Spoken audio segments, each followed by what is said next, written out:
પાલીતાણામાં આગની ઘટના. પાલીતાણાની મેઇન બજારમાં આગની ઘટના બની. મેઇન બજારમાં આવેલ કરિયાણાની દુકાનમાં ઉપરના માળે આગ લાગી. શોર્ટ સર્કિટ થતા દેસાઈ કરિયાણા સ્ટોરમાં આગ લાગી હતી. પૂર્વ નગરપાલિકા પ્રમુખ પ્રતિનિધિ અજયભાઈ શેઠ અને અમિતભાઈ પ્રપતાણી દ્વારા ફાયર વિભાગને તુરંત ઘટના સ્થળે પહોંચાડવામાં આવી. અજયભાઈ શેઠ અને અમિતભાઈ પ્રપતાણી સહિતના લોકો દ્વારા દુકાનમાં ભરેલો માલ તુરંત જ ખાલી કરાવવામાં આવ્યો.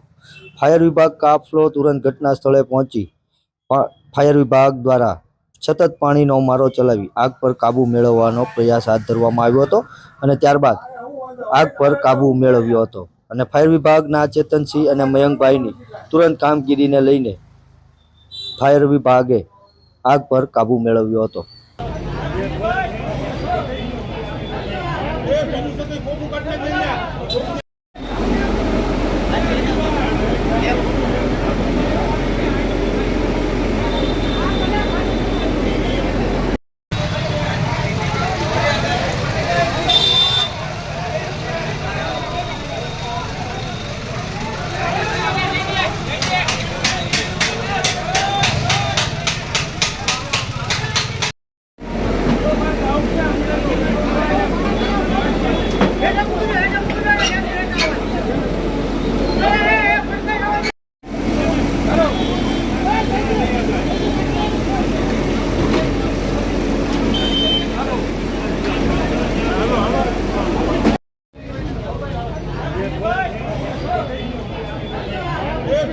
Vamos